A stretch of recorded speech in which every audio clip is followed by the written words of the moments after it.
How you started playing basketball? Well, I started playing basketball with my dad basically because my dad's Pinoy. So living abroad, he would always playing. Living abroad in Jordan, he would be always playing with the Filipino community. Just be around the game, but I was just playing for fun, because the main sport in the Middle East in Jordan was football. So we would just play a bunch of sports, but never really focused on one sport. But in terms of actually playing basketball in an organized setting, I started playing organized basketball when I was in University of Perpetual Help in my fourth year of high school. So I was a football player in the University of Perpetual Help from my first year to my fourth year high school. And then in my fourth year high school, I had a growth spurt, and then I grew around 6'7" inches. I was like around 6'2" at that time, 6'2", 6'3", and then they were like, "Oh, just come try out for the basketball team." So I ended up doing it, and then I played NCAA juniors for the University of Perpetual Help. Like my batchmates were Joseph Meriobu, Justin Alano, Joel Hudlankob, and Jello Adelino was about part of that team also. So that's when I actually got started playing basketball. Why you transferred to Letran? Transferred to Letran. Actually, I was at College of St.Benilde, and I was recruited for football. So I didn't play basketball out of high school. So I played football. So I was like highly recruited for football out of high school. So I was playing for College of St.Benilde football team. I played NCAA for 2 years. And then one day I played in the intramurals, like just the Benilde Cup, I think that's what they call it. So the football team made a team, and then I played uh, in the Benilde Cup, and I played pretty well. And then they're like, "Oh, come try out again. Come try out for the basketball team." So I tried out for the Benilde basketball team. I was on Team B, and then after my Team B spurt, uh, I was waiting for the NCAA, but they switched coaches. It was Coach Lester Del Rosario, but my head coach on the Team B was Coach Mike Buendia. Shout out to Coach Mike Buendia. He ended up transferring to Letran to Coach Kaloy, and then I found out I wasn't gonna get lined up under in Benilde under the new coach. So I was like, I'm fully invested into basketball. I stopped football, so I ended up transferring to Letran. So Letran, it was a blessing in disguise because it was the basketball culture in Letran, like all of the alumni and just how the environment was amazing, and it was one of like that NCAA year was very eye opening in terms of like actually playing against the top competition in college basketball basically, and I was very young at that time. I was like 18, 19, and so it was like physically I don't think I was ready because I was just a football player back then. So I was playing the four, and it was like a lot of grown men. I was playing against guys that were like 24, 23 to 25. So it was like a great experience for me, to actually get started into basketball full time. Why you pursue basketball career over football? Good question. Um, Mainly because basketball was really like my favorite sport because I looked up to my dad, and my dad, since he's a basketball player, so I was like, like we've always been talking about basketball ever since I was young, and we'd always be playing it together. So like basketball is very sentimental to me, and it was his dream for me to play basketball also. So it was just a dream that we shared. So I didn't really see myself taking football as a career in the Philippines because um, you don't really hear much about it. It's not much of a career. It's more of a hobby, I guess. You don't really get paid enough to actually sustain a living. Like it's tough. But in basketball, it just checks all the boxes, fam. Like me and my dad share the same dream. Money wise, like if you do well, you can actually support yourself and your family. Um, just the atmosphere of basketball, like how people are into it, just the fans and everything, the support of the team and everything. So I felt like basketball was just it just checked all the boxes for me. So it's hard to say no.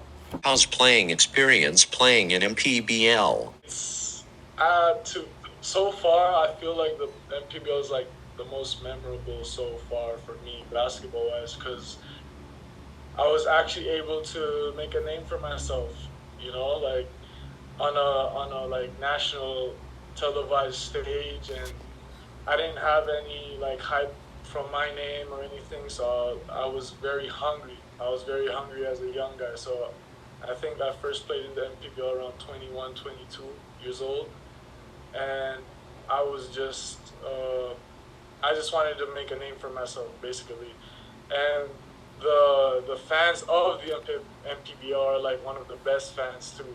Like you would never expect it, but you feel at home wherever you go. So when I was at Navotas, like the Navoteños, if that's what you call them, I love Navotas, to be honest. Montelupa, one of the best fan bases in the MPBL for sure.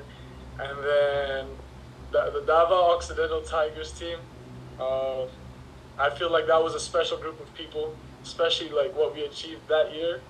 It wasn't easy, and it was like a brand new team, but they had a core of players, and I fit in well with those core of players. And the coaching staff, amazing. Shout out to Coach Don, Coach Rob, Coach Matt, Coach Arvin, Coach Manu, Boss Ray.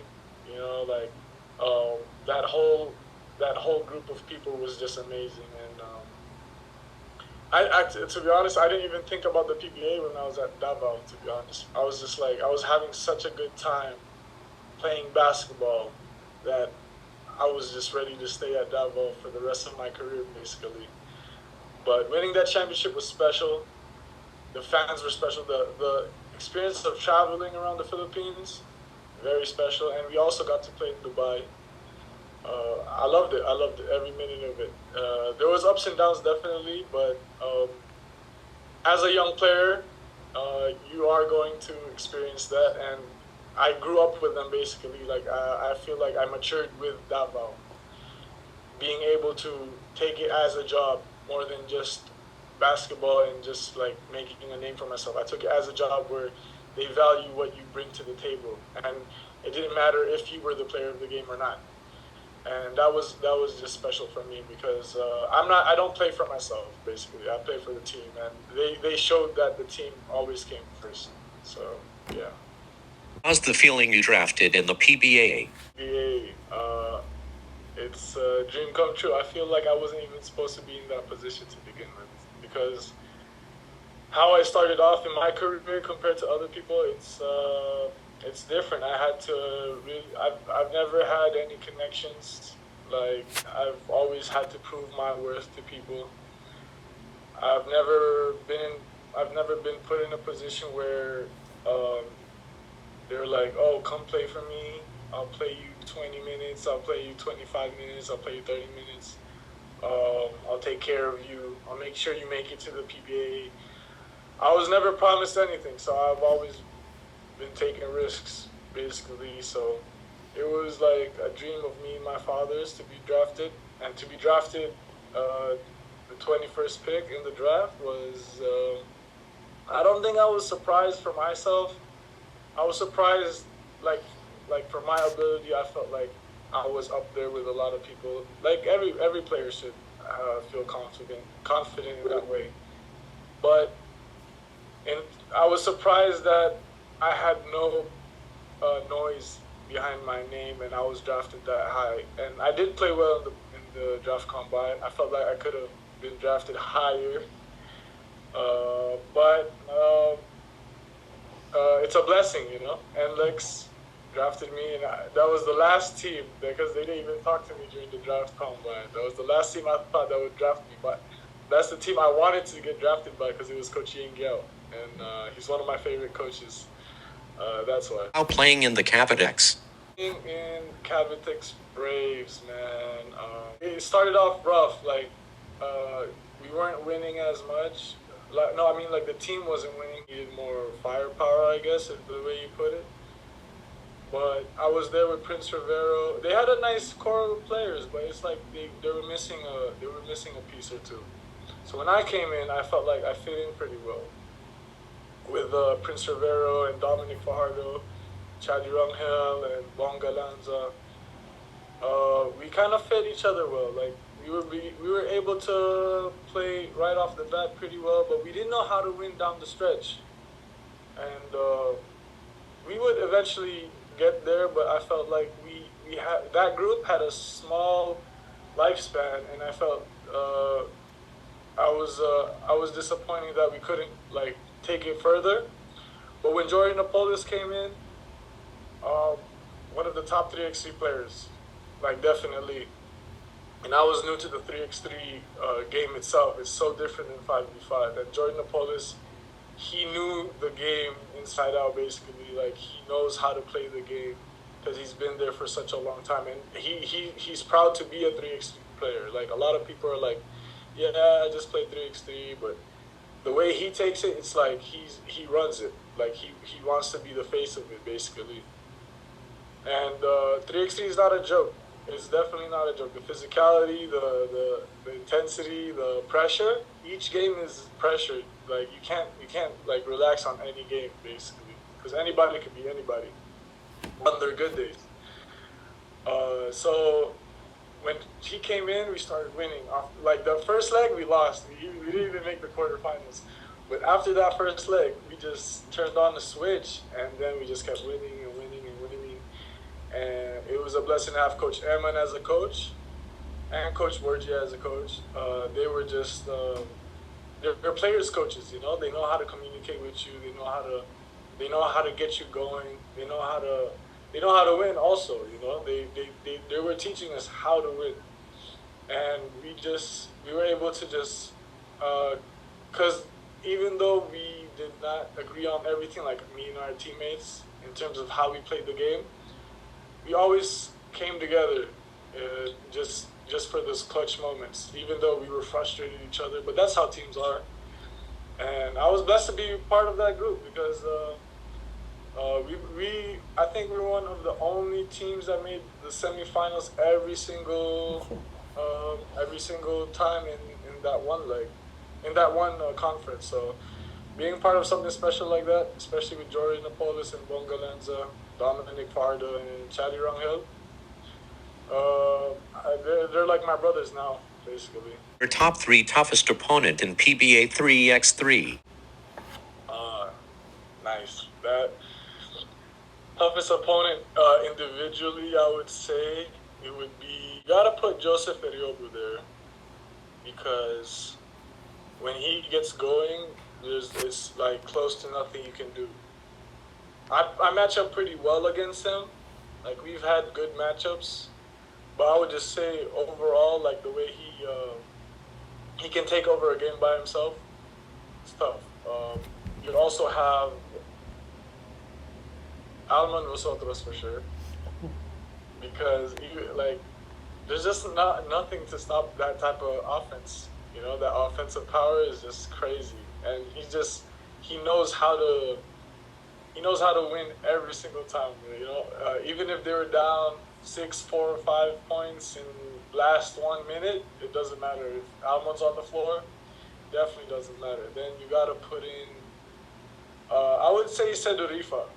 Sedorifa, he can score from everywhere. So drives, post ups, and when he gets hot from 3, definitely nothing you can do about it. Definitely not. So far playing in Palestine. Well, Palestine is a special place, you know, for me, especially because my mother's Palestinian, and with everything that's going on with politics and just human rights, you're under occupation, so I didn't know what to expect. I didn't know what to expect to come in, because it's always been a dream for me to come in, you know. Basketball-wise, I would say it's tough, because they don't have the facilities that we're blessed with in the Philippines. It just made me appreciate the Philippines way more, because, you know, in the Philippines, we would compare ourselves to the West, like to the States, or we would compare ourselves to Japan, Korea. and other countries that are ahead of us, right? But we don't realize how blessed we are, like, to sit back and look at what we have going on for ourselves, because we barely practice here. We have practice twice a week, maybe, if we're lucky, because the courts aren't available all the time, and the condition of the courts is pretty bad. And I feel that the Palestinian players also, they aren't taken care of as much as we are in the Philippines. And it's crazy. It's crazy to see this side of basketball where people actually, I would never expect that, professional basketball players going through what they're going through here in Palestine. The competition in terms, they're athletic, they're big, competitive, very competitive, very competitive. It's a gritty game. So it's this is culture shock, to be honest, because there's not much of a system, because we don't even practice that much. So we just go out there and try to win in any way possible, basically. I would say it's an eye opener, definitely. But like culture and everything is beautiful, beautiful. How they recruit you. I don't know how they really recruited me. An agent hit me up. An agent messaged me, and I thought it was a scam, to play in Palestine. I was like, wait a minute, like that's crazy. How did they even know I was Palestinian? But I do post a lot of Palestinian content on my social media. My social media right now is basically dedicated to Palestinian human rights and Palestinian freedom, liberation. So I think maybe through that, most probably. And even in my draft, I had a Palestinian scarf on and everything. So maybe through that, because they don't have much players here. Like a team would be like 7 players deep in terms of rotation, and then the other 8 to 12 players would be maybe practice players, I guess, or just players to fill up the team. So it's like not a lot of we have an abundance of players in the Philippines. So you could fill a team up with 18 to 20 players. It's not the same in Palestine, basically. So they have 7, 8 players deep on each team. So whenever they can get players from abroad, they'll bring them in, basically. So the agent that I'm with now, he's one of the first agent. He is actually the first agent or only agent in Palestine. So he hit me up and told me this was just a week before the end of the 3x3 PBA 3x3 season. So he's like, so they want you to leave right now, because they have 2 rounds. So the first round was already done. They're like, we need you for the second round. We need you to come right away. So I didn't want to pass up the opportunity to come to Palestine, because it's really hard to come here. I was held in the airport for 6 hours. I was under interrogation. So that's how it came about. This Facebook, I just had to trust. Thank you for watching.